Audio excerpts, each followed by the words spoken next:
"You clean up nice for a primitive flesh creature," she whispered as she joined him at the altar, her eyes sparkling with mischief. "And you're not bad for someone who tried to have me executed," he whispered back, earning a laugh that made several nearby humans jump in surprise. They still weren't used to the musical quality of Veltari laughter. The ceremony began with King Dehan's booming voice echoing across the gardens. "We gather today not just to witness a marriage, but to celebrate the birth of a new kind of family, one that spans the stars themselves." President Park Ji-soo stepped forward, her image projected from Earth via hologram. "On behalf of humanity, I'm honored to witness this historic union. Ji-won, you've shown us that love really can bridge any gap, even the space between worlds." The actual ceremony was a beautiful chaos of traditions from both cultures. They exchanged rings in the human custom, simple bands that had been forged from metal taken from both Earth and Veltar. Then came the Veltari ritual of starbinding, where they placed their hands on a crystal that contained light from both their home suns. "The light mingles, but never loses its individual beauty," the Veltari priest intoned, "as your souls will join, while remaining uniquely your own." When it came time for vows, Ji-won threw away the formal speech he had prepared and spoke from his heart. "Mira, 3 months ago I thought love was something that happened to other people. I was just a guy trying not to mess up his job too badly. Then I met you and accidentally insulted you in the worst possible way." The crowd laughed, both human and Veltari voices mixing in harmony. "But that mistake led me to discover something I never knew I was missing. You challenge me to be better, to think deeper, to see the universe through eyes that are centuries older and infinitely wiser than mine. You make me want to be worthy of the bond we share." Mira's scales shimmered with emotion as she spoke her own vows. "Ji-won, you taught me that wisdom isn't about having all the answers. It's about being brave enough to ask new questions. You showed me that chaos can be beautiful, that sometimes the best solutions come from breaking all the rules." Her voice grew stronger as she continued. "I spent centuries feeling alone even when surrounded by thousands of subjects. But with you I finally understand what it means to be truly known by another soul. You see me not as a princess or a symbol, but as myself. And that's the greatest gift anyone has ever given me." The moment they kissed, sealing their bond permanently, something magical happened. Every crystal in the garden began to resonate in harmony, creating a song that was part Veltari star music and part human symphony. Even the most skeptical wedding guests found themselves wiping away tears.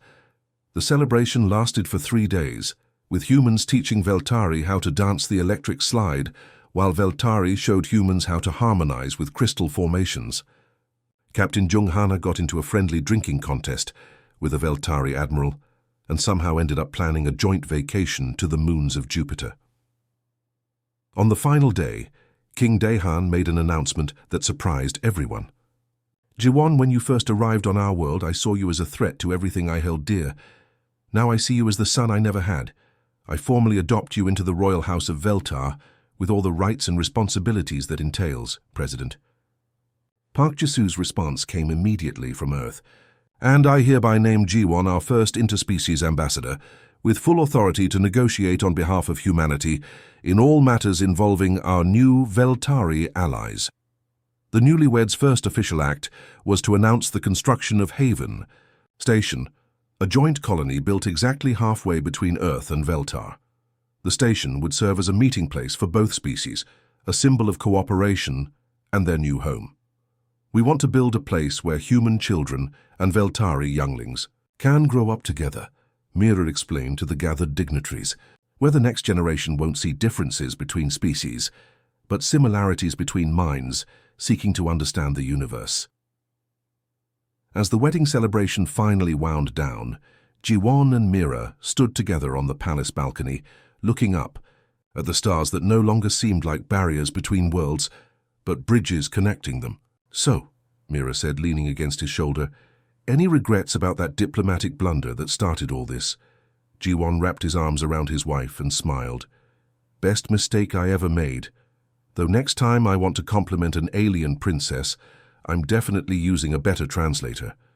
Their laughter echoed across the crystal gardens, carrying with it the promise of a future where love really could conquer the vast distances between the stars. Years later, when storytellers across the galaxy spoke of the Great Alliance, they always began the same way. It started with the worst insult in diplomatic history and ended with the greatest love story the stars had ever seen. Similar volunteers stepped forward from the Veltari ranks. Within hours, they had enough mixed crews for a dozen experimental ships. As the alliance took shape, something beautiful happened. The humans and Veltari didn't just learn to work together. They began to genuinely like each other. Human humor helped Veltari crews relax under pressure, while Veltari patience helped human crews think more strategically. "This is more than just a military alliance," King Daihan observed, as he watched human and Veltari officers planning missions together.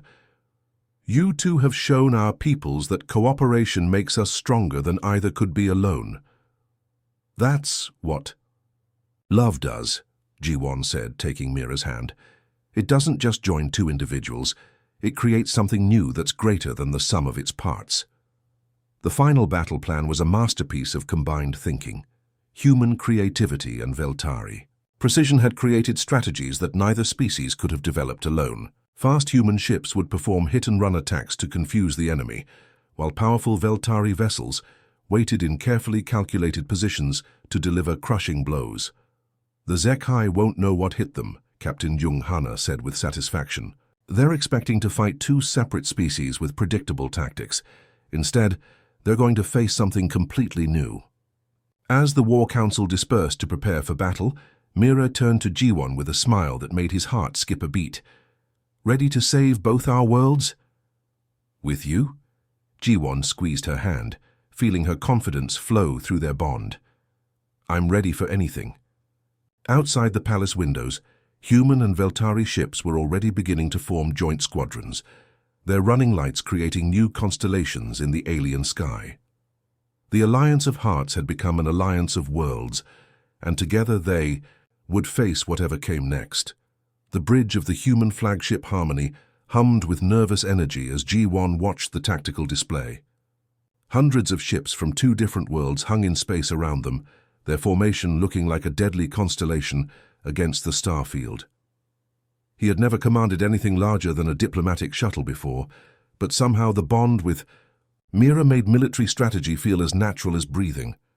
"All units report ready," announced Lieutenant Kim Do-hyun from the communications station. "Human squadrons Alpha through Delta are in position.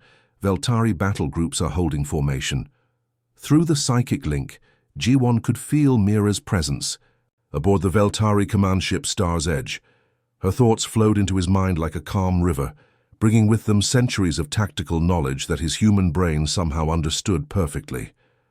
"Enemy fleet detected," came the report from the sensor operator. "Zekai forces are larger than expected. They have at least twice as many ships as our intelligence suggested."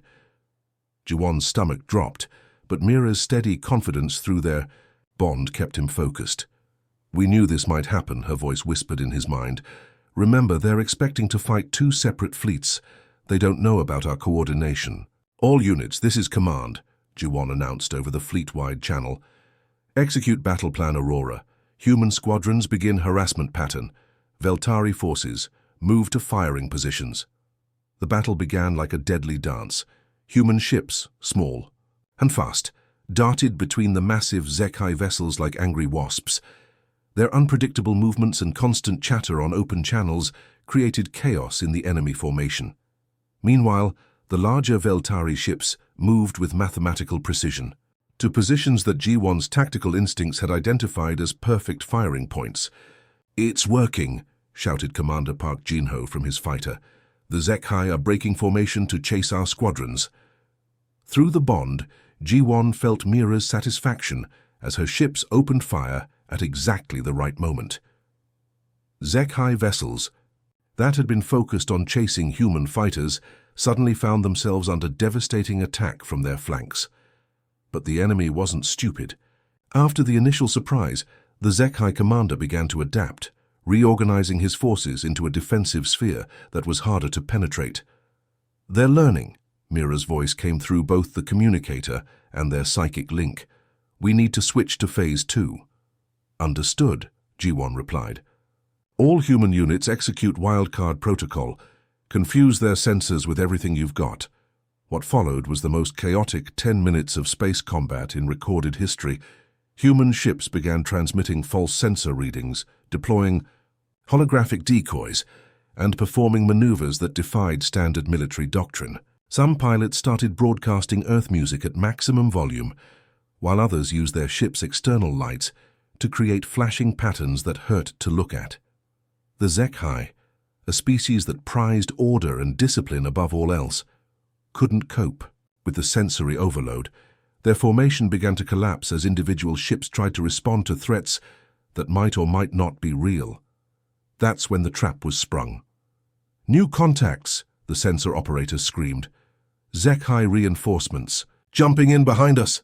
A second enemy fleet, larger than the first, materialized from hyperspace directly between the Allied forces and their escape route. Suddenly, they were surrounded. "It's an ambush." Mira's voice was tight with worry. "They let us attack the first fleet to draw us into position." The HFY reinforcements immediately began targeting the command ships. G1 watched in horror as enemy fire concentrated on Mira's vessel, overwhelming its shields in seconds. "Mira!" he called through their bond, feeling her pain as explosions rocked her ship. "I'm alive," came her faint reply, "but we're badly damaged." Life support failing. Without thinking, G1 grabbed the ship's controls from the helmsman. "All power to engines. Take us directly toward the enemy flagship." "Sir, that's suicide," Lieutenant Kim protested.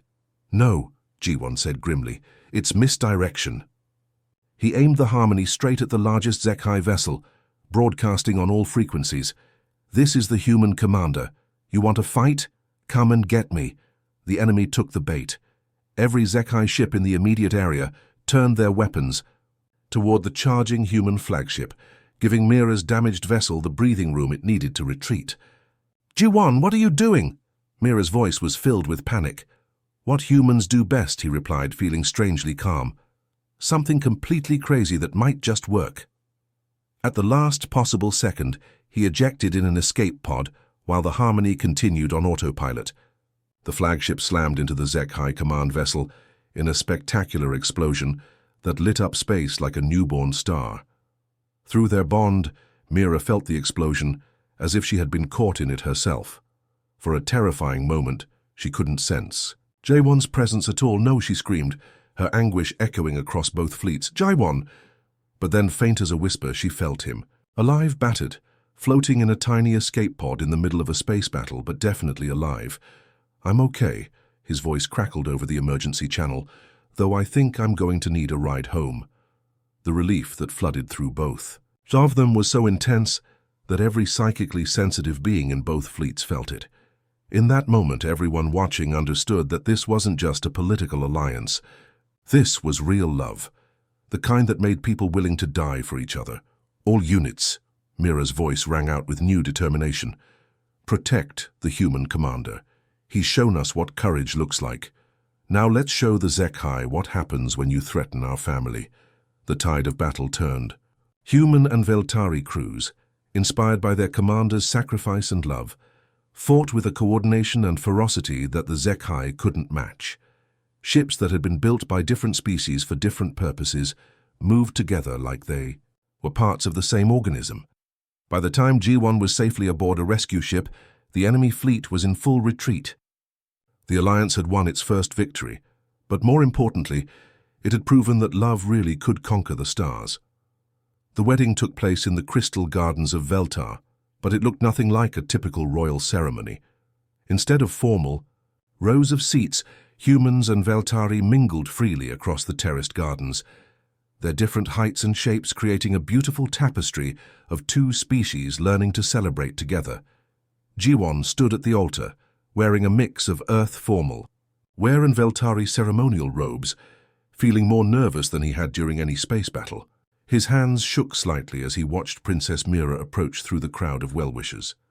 She looked absolutely radiant, in a gown that seemed to be woven from starlight itself, her bioluminescent patterns pulsing in rhythm with his own heartbeat through their psychic bond.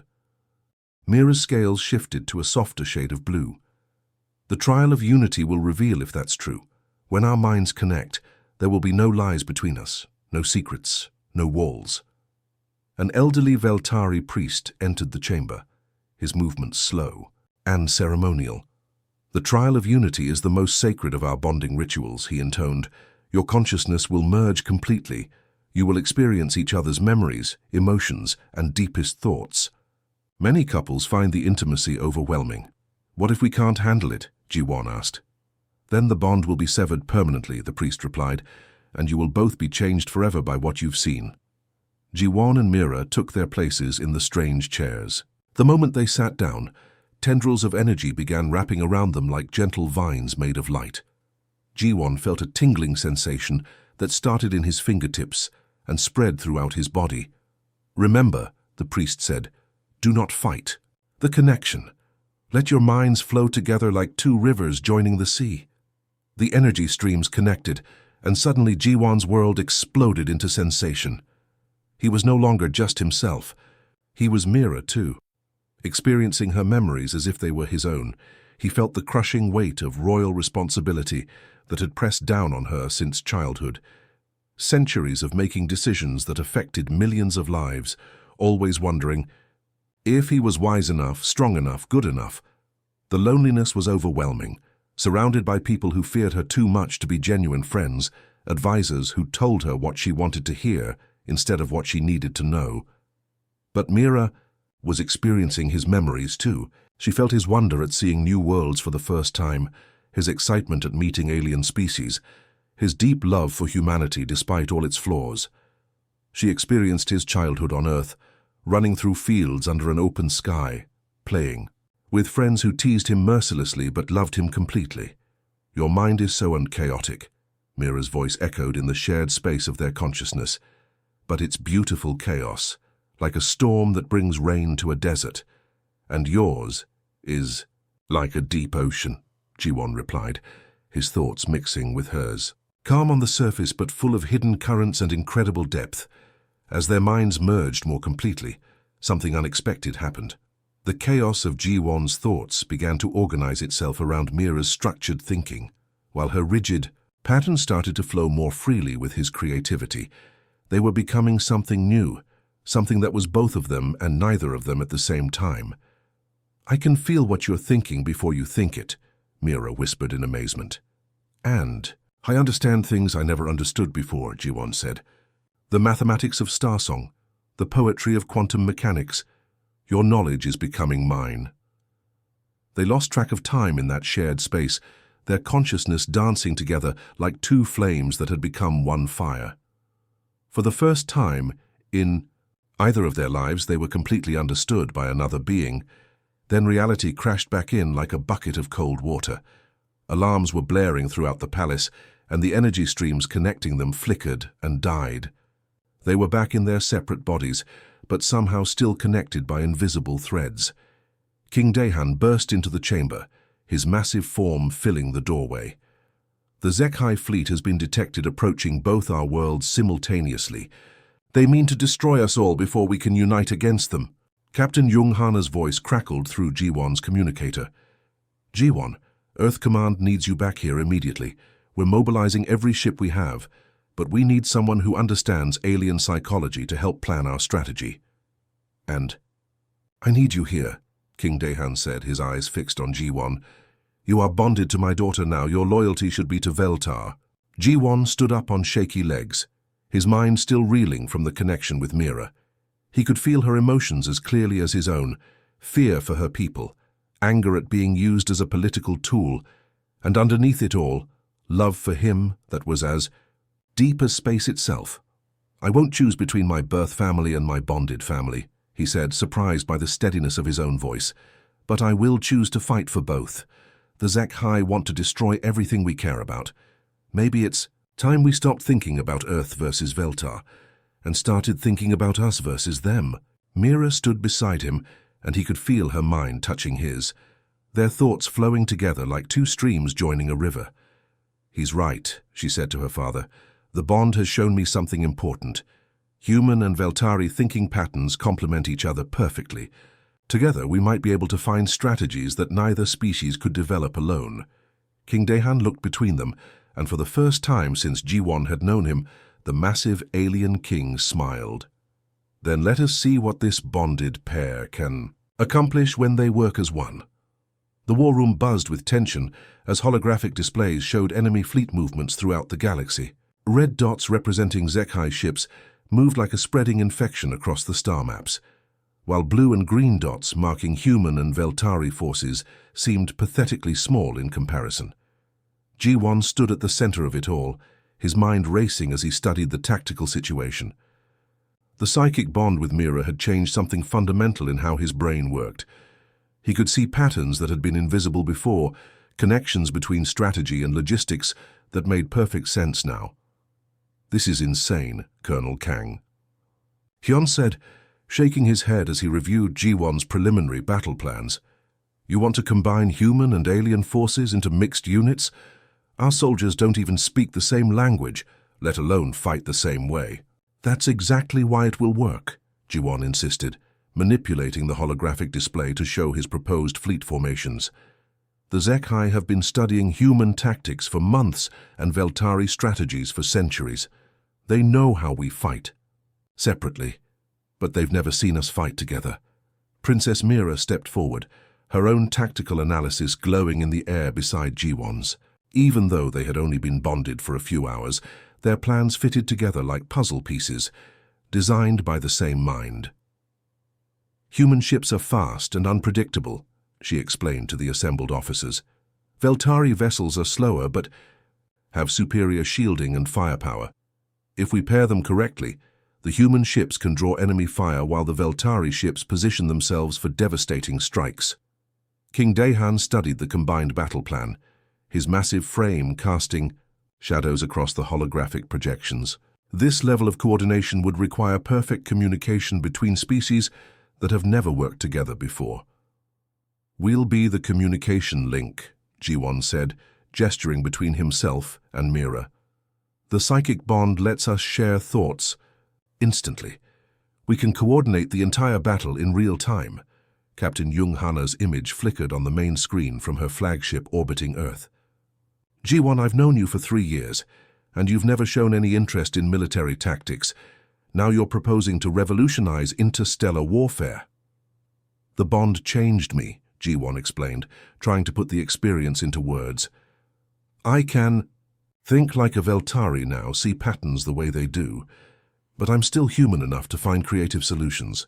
It's like having 2 different kinds of vision at the same time." Over the next 6 hours, they worked to refine the battle plan.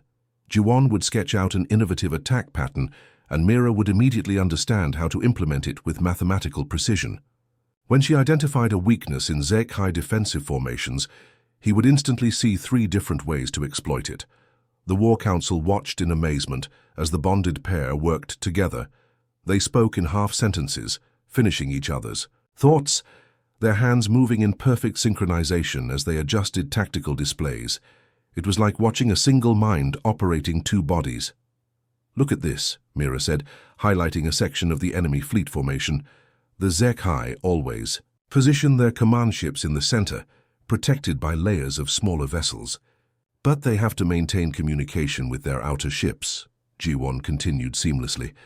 "If we can disrupt their command frequency with coordinated jamming, while simultaneously attacking from multiple vectors that their formation can't adapt to quickly enough," Mira finished. Colonel Kang Hyun stared at them in disbelief. "How are you doing that? You're not even looking at each other, but you're talking like you're sharing the same brain." "We kind of are," Ji-won admitted. "I can feel her thoughts, and she can feel mine. It's like having a conversation inside our heads while we're talking out loud." The breakthrough came when they realized that human and Veltari technology could be integrated in ways neither species had imagined. Human sensors were excellent at detecting movement and energy signatures, while Veltari scanners could analyze structural weaknesses and predict equipment failures. Combined, they could create a targeting system that was almost impossible to fool. "We'll need volunteer crews willing to serve on mixed ships," Mira announced to the assembly. "This will require humans and Veltari working side by side, sharing quarters, learning each other's systems."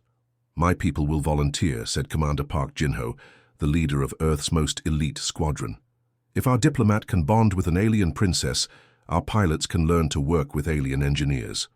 Instead of leaving him, Mira knelt beside him and tore strips from her own tunic to bandage his wounds. Her hands were surprisingly gentle as she worked, and her touch was cool against his fevered skin. "You're an idiot," she said softly. "But—" there was no anger in her voice. "Why did you do that?" "Because—" Ji-won winced as she tightened the bandage. "Because nobody deserves to get hurt when I can prevent it, even if they think I'm a primitive flesh creature." Mira's hands stilled. "I don't think that anymore," she said quietly. "I haven't thought that since you solved those puzzles." They sat in silence for a moment, listening to the distant sounds of the creatures hunting through the maze. Ji-won studied Mira's face in the red light and noticed something he had never seen before. She looked sad. "Are you okay?" he asked. "I've been alone for so long," she said, her voice barely above a whisper. "Being a princess means everyone agrees with everything I say. They tell me I'm wise and beautiful and perfect, but it's all lies. They're afraid to tell me the truth." "That sounds terrible," Ji-won said, and he meant it. "On Earth, people argue with each other all the time. My friends back home never let me get away with anything. They call me out when I'm being stupid, and they're usually right. Your friends insult you? They tease me because they care about me. Real friends don't just tell you what you want to hear. They tell you what you need to hear, even when it's uncomfortable." Mira helped him to his feet, and they began moving toward the center of the labyrinth again. "Your world sounds chaotic," she said. "It is," Ji-won agreed. "But chaos isn't always bad. Some of our greatest discoveries came from people who were willing to disagree with everyone else. Democracy, science, art, they all came from people arguing and debating and trying to prove each other wrong." "And that makes you stronger?" "It makes us human," Ji-won said. "We grow by challenging each other, not by pretending we're perfect." They reached the center of the labyrinth together, where a simple crystal pedestal waited. The moment they both touched it, the walls around them began to glow with soft, welcoming light. The trial was over. As they walked back through the now peaceful maze, Mira said, "I think I would like to visit your chaotic world someday." "I think you'd fit right in," Ji-won replied. And for the first time since this whole adventure began, he actually meant it. The palace gardens at night were like something from a fairy tale. Glowing flowers that only bloomed in darkness created pools of soft light along the crystal pathways, and the air smelled like honey mixed with starlight. Ji-won sat beside Princess Mira on a bench carved from a single piece of translucent stone, watching her trace patterns in the air with her finger. "See how the stars form the pattern of the great river," Mira said, her voice soft in the quiet night. "In Veltari tradition, lovers read their future in the star songs." Ji-won squinted at the constellation she was pointing to. To him, it looked like a random collection of bright dots. But when Mira moved her hand, the stars seemed to connect and flow like she was conducting an orchestra made of light. "I don't see it," he admitted. "Human eyes aren't built the same way as yours. We see patterns differently." "Here, let me help," Mira said, moving closer to him on the bench. Her shoulder touched his, and he could feel the warmth radiating from her skin. "Close your eyes and just listen." Ji-won closed his eyes, and suddenly he could hear it, a soft humming that seemed to come from the stars themselves, rising and falling like a gentle melody. It was the most beautiful sound he had ever heard. "That's incredible," he breathed. "How do you do that?" "We don't do it," Mira explained. "The stars sing by themselves. We just know how to listen. Every Veltari child learns to hear the star songs before they can walk." "We have music too," Ji-won said, pulling out his small portable speaker. "But ours comes from instruments and voices, not from space." He played her a piece by one of Earth's greatest composers, watching her face as the music filled the garden. Her eyes grew wide with wonder as the symphony built to its climax. "It's so chaotic," she said, but she was smiling. "The sounds crash into each other and fight, but somehow they create something beautiful. That's humanity in a nutshell," Ji-won laughed. "We're all chaos and noise, but somehow we make it work." They spent hours like this, sharing pieces of their worlds with each other. Mira showed him Veltari poetry that painted pictures in the air with words, while Ji-won sketched drawings of Earth's animals and plants on his tablet. When she saw his drawing of a dog, she laughed so hard that the bioluminescent patterns on her arms flickered like Christmas lights. "You mean to tell me," she gasped between giggles, "that humans keep these creatures in their homes for companionship? And they lick your faces?"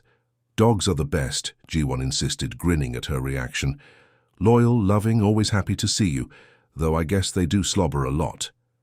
As the night grew deeper, their conversation turned more serious. They found themselves sharing fears they had never told anyone else. "I'm terrified of failing," Mira confessed, her voice barely audible. "Everyone expects me to be perfect, to have all the answers, but most of the time I have no idea what I'm doing. I'm just pretending to be wise enough to rule a planet." "Join the club," Jiwon said. "I've been pretending to be a competent diplomat for 3 years now. Most of the time I feel like I'm just one mistake away from starting an interstellar war." "But you're not pretending," Mira said, turning to look at him. "You really are brave and clever. You saved my life in that labyrinth."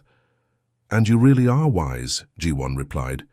"You just don't see it because you care so much about doing the right thing." Stupid people don't worry about being stupid. They sat in comfortable silence for a while, listening to the star songs and the gentle sound of water flowing through the crystal fountains. Jiwon found himself thinking that he could get used to this. The peace, the beauty, the company of someone who actually understood him. Then his communicator buzzed with an urgent message, shattering the moment like glass. "Jiwon!" The voice of Ambassador Lee Somin crackled through the device. "Thank goodness you're alive. We're coming to extract you immediately." Jiwon's blood ran cold. "Extract me? What are you talking about?" "The Zekahai Empire has declared war. On the Veltari," Somin's voice was tight with stress. "Their fleet is already moving toward this system. Earth cannot afford to have our top diplomat trapped on an enemy world." "Enemy world?" Jiwon stood up, his heart racing. "The Veltari aren't our enemies." "They will be in about 6 hours when the Zekhai attack," Somin replied. "We've had to choose sides, and Earth's survival depends on staying neutral. You have 30 minutes to get to the extraction point." The communication ended, leaving Jiwon staring at the device in his hand. Beside him, Mira had gone very still. Her scales had darkened to a deep blue that Jiwon had learned meant she was deeply sad. "You have to go," she said quietly. "Mira, No." She stood up and faced him, her chin raised with royal dignity. "Your people need you. I understand duty, Jiwon. It's ruled my entire life. But what about the final trial? What about—" He gestured helplessly between them. "What about us?" Mira finished for him. Her smile was beautiful and heartbreaking at the same time. "We both knew this was temporary. A princess and a human diplomat. It was never going to work." Jiwon wanted to argue, wanted to tell her that they could figure it out, that love was worth fighting for. But the rational part of his mind knew she was right.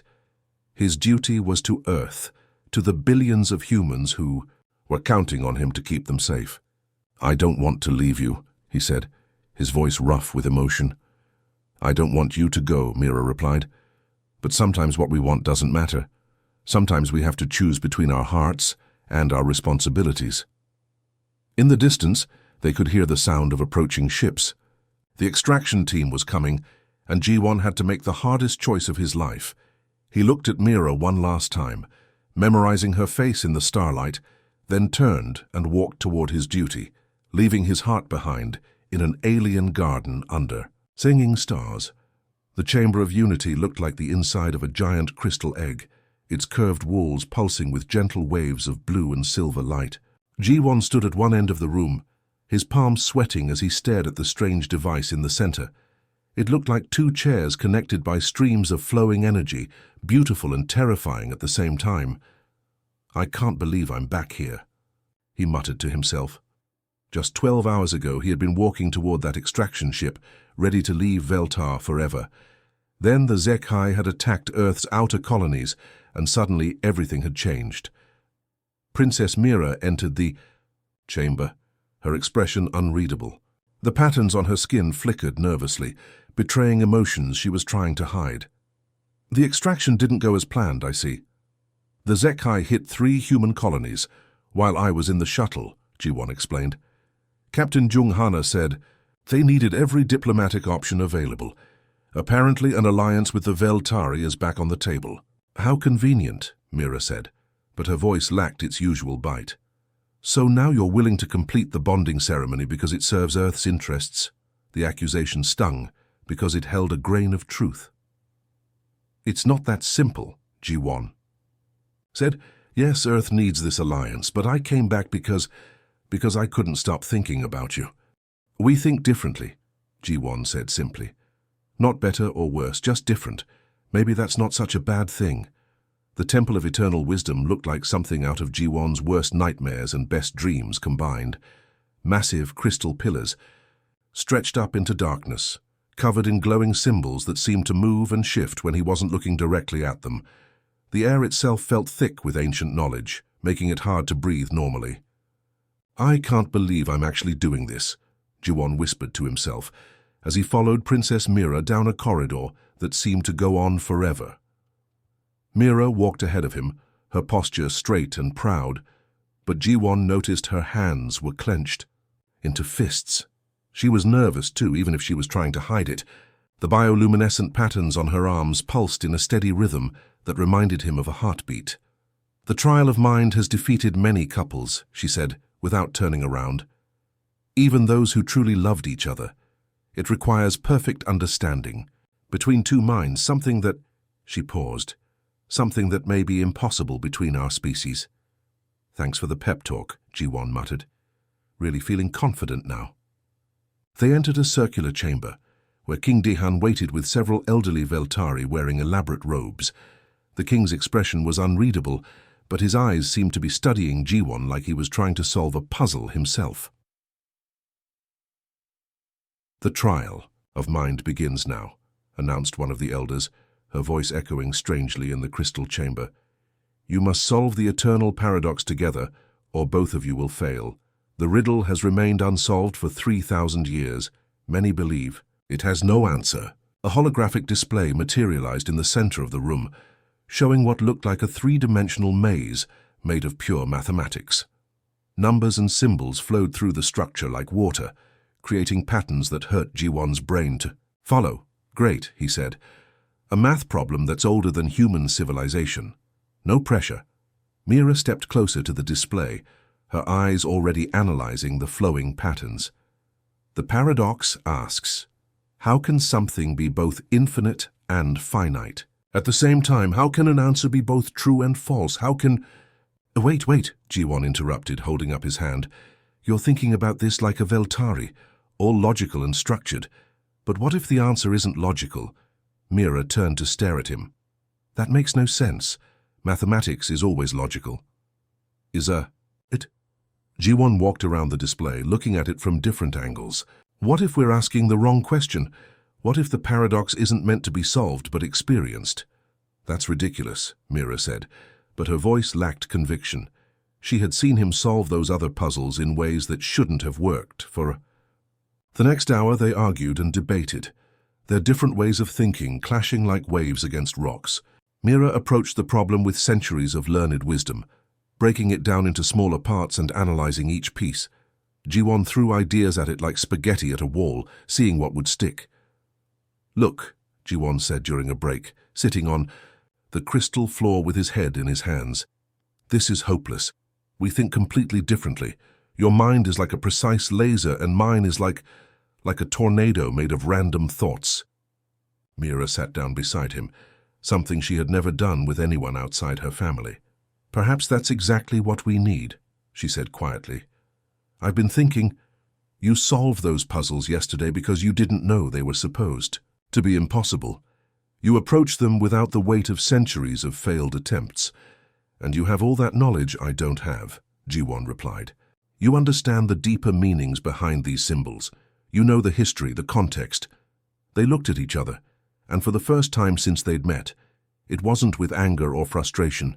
It was with something that might have been understanding. What, if we try together? Mira suggested. Not taking turns, but actually thinking as one mind. How do we do that? I don't know, but maybe that's the point. They stood up and approached the paradox again, but this time they stood side by side. Ji-won stopped trying to force his chaotic thoughts into logical patterns and Mira stopped trying to control every aspect of the problem. Instead, they let their minds flow together, Ji-won's creativity dancing with Mira's precision. "It's not about solving it," Ji-won said suddenly. "It's about accepting it." "The paradox exists because contradictions can be true," Mira added, her eyes widening with realization. "In quantum mechanics, particles can be in two states at once until observed. And in human philosophy, we've always known that truth isn't always logical. Love doesn't make sense, but it's real. The answer is that there is no answer," they said together, their voices harmonizing in a way that seemed to resonate with the crystal chamber itself. The holographic display suddenly stopped its chaotic movement and settled into a simple, beautiful pattern that pulsed with gentle light. The ancient paradox had finally been solved, not through logic or creativity alone, but through the combination of two completely different ways of seeing the universe. King Daehan stepped forward, and for the first time since Ji-won had met him, the massive alien was smiling. "The first trial is complete," he announced. "You have proven that understanding is possible between your peoples." As they walked out of the chamber together, Mira turned to Ji-won. "I've never met anyone who thinks the way you do," she said. "It's refreshing. And I've never met anyone who knows as much as you do about everything," Ji-won replied. "It's kind of intimidating, actually." "Good," Mira said, and this time when she smiled, it reached her eyes. "I'd hate to be boring." The entrance to the crimson labyrinth looked like the mouth of a sleeping dragon. Red crystal walls stretched up into shadows, and the air shimmered with heat that made sweat bead on Ji-won's forehead before he even stepped inside. The sound of his own heartbeat seemed unnaturally loud in the silence. "So let me get this straight," Ji-won said, trying to keep his voice steady. "We have to survive in there for 3 hours with actual monsters trying to eat us, and we're not allowed any weapons?" Princess Mira adjusted the simple cloth tunic she wore for the trial. Gone were her royal robes and jewelry, replaced by practical clothing that wouldn't slow her down. "The trial of valor tests our ability to face danger together. The guardian beasts are real, but they won't kill us." "Probably." "Probably?" Ji-won's voice cracked. "That's not exactly reassuring." "The creatures are programmed to stop attacking once we're badly injured," Mira explained, "but the injuries themselves are quite real. Many couples have spent weeks recovering from this trial." King Daehan's voice echoed from speakers hidden in the crystal walls. "The trial begins now. May your courage prove worthy of the bond you seek." The massive doors slid shut behind them with a sound like thunder, leaving them alone in the red-tinted maze. Almost immediately, Ji-won heard something that made his blood run cold. A low growling sound that seemed to come from everywhere at once. "What was that?" he whispered. "Shadow Stalker," Mira replied, her voice tense. "They hunt by sound and movement. We need to find the center of the labyrinth while avoiding—" She never finished the sentence, because a creature the size of a small car suddenly dropped from the ceiling above them. The Shadow Stalker looked like someone had crossed a panther with a nightmare.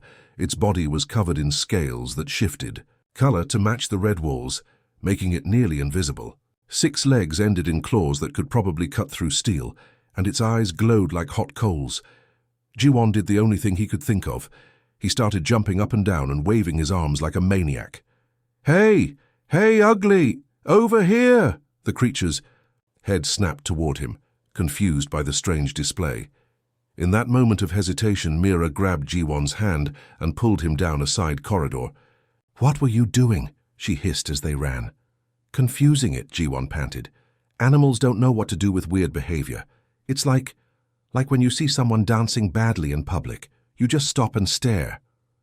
Behind them they could hear the Shadow Stalker's claws scraping against crystal as it gave chase. But Ji-won's bizarre distraction had given them a crucial head start. They ran through the twisting passages, with Mira's perfect memory mapping their route, while Ji-won kept watch for more creatures.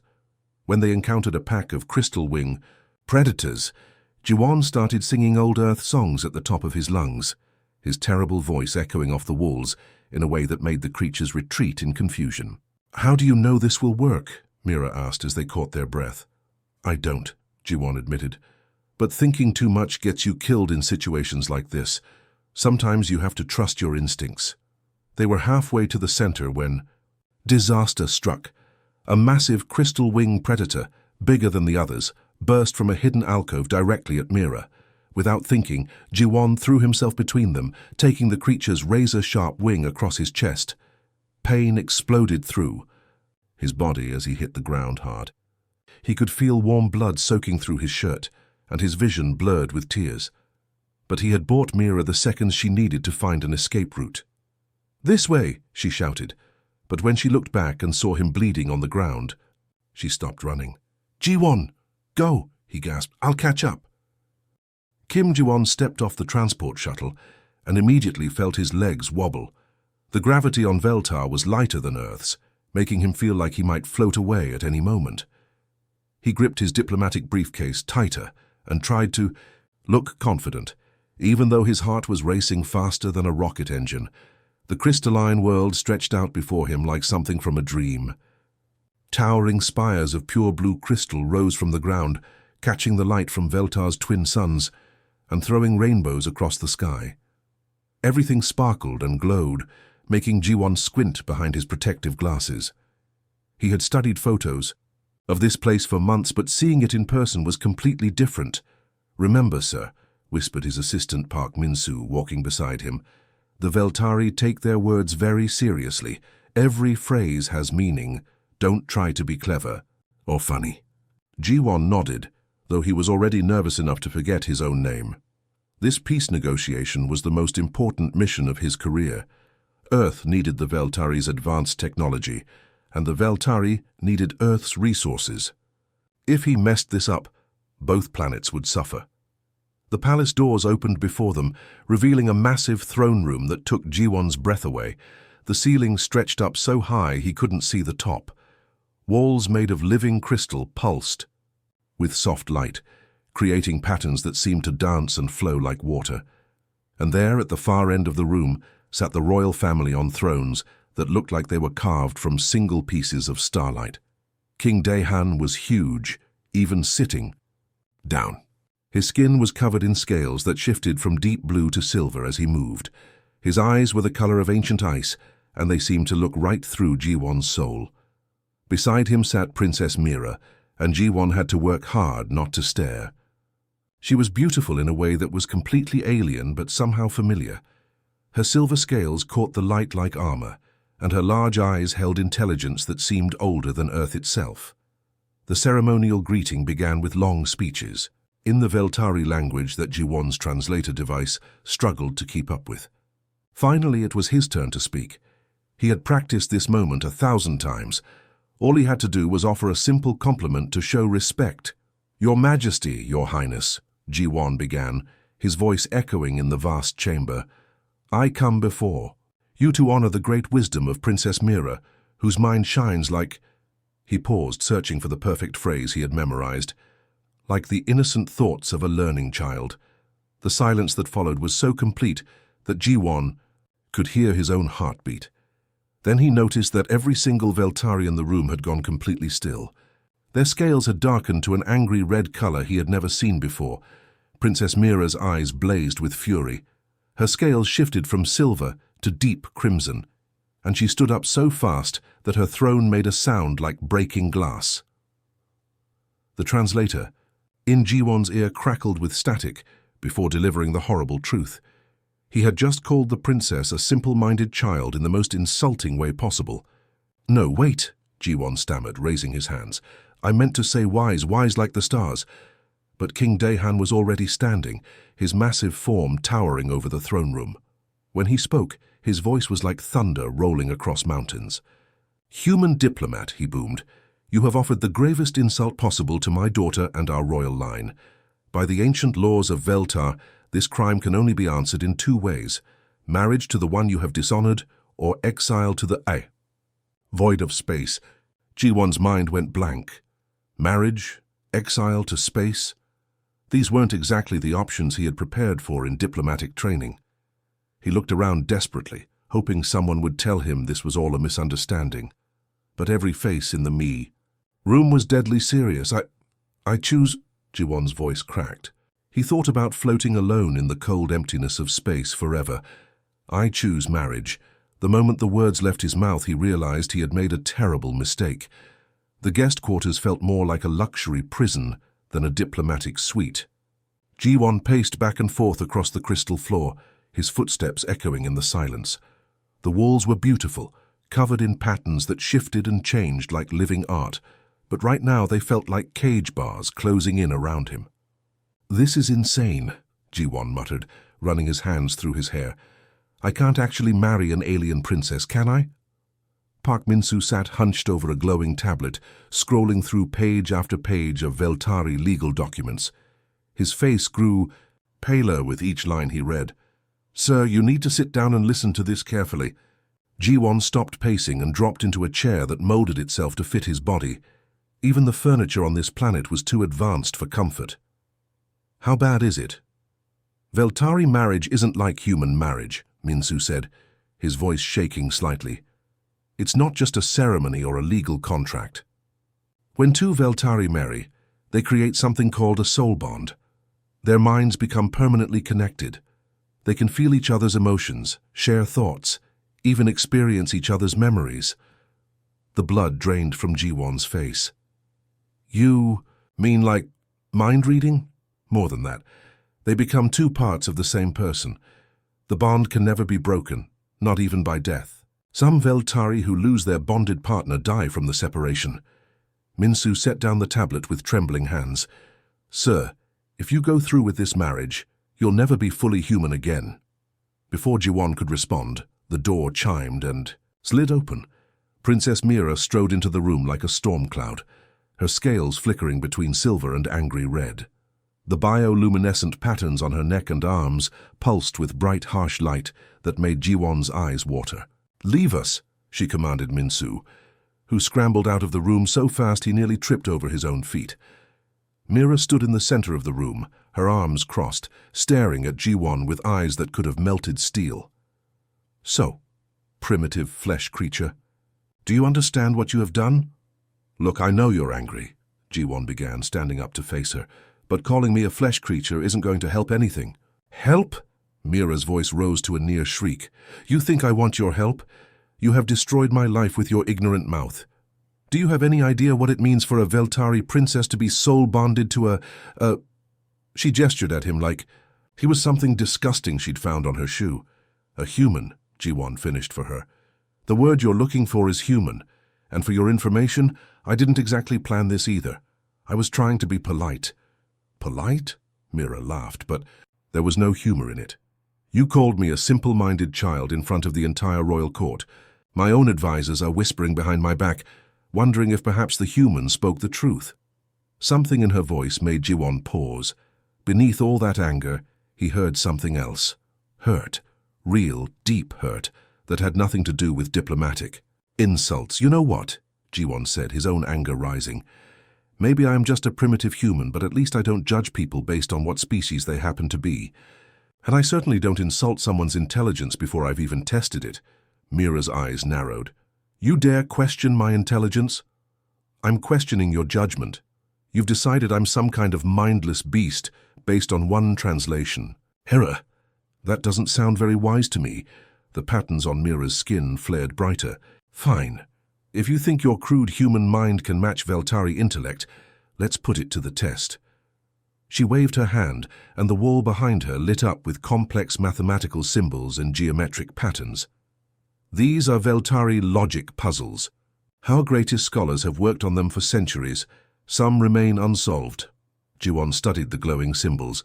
They hurt his eyes to look at directly, but he could see patterns within patterns, equations that twisted back on themselves in impossible ways. "What happens if I solve one?" "You won't," Mira said confidently. "But if by some miracle you do, I'll consider the possibility that humans aren't completely hopeless." "And if I solve more than one?" Mira's scales flickered with what might have been amusement. "Then I'll eat my crown." Ji-won rolled up his sleeves and stepped closer to the wall. The first puzzle looked like a star map crossed with a mathematical equation. He studied it for several minutes, letting his mind wander in ways that would have horrified his mathematics professors back on Earth. "The answer is 7, he said suddenly. Mira blinked. "What?" "The solution to this puzzle," It's 7, or rather, the concept that you would translate as 7. The pattern is trying to show the relationship between dimensional space and time, but it's approaching it backwards. The symbols on the wall shifted, and suddenly the complex pattern simplified into a single, elegant solution. Mira stared at Sayat in shock. Lucky guess, she muttered, but her voice had lost some of its edge. Ji-won was already studying the second puzzle, his mind racing. These problems weren't actually that difficult once you stopped trying to solve them the right way. Humans had always been good at finding creative solutions to impossible problems.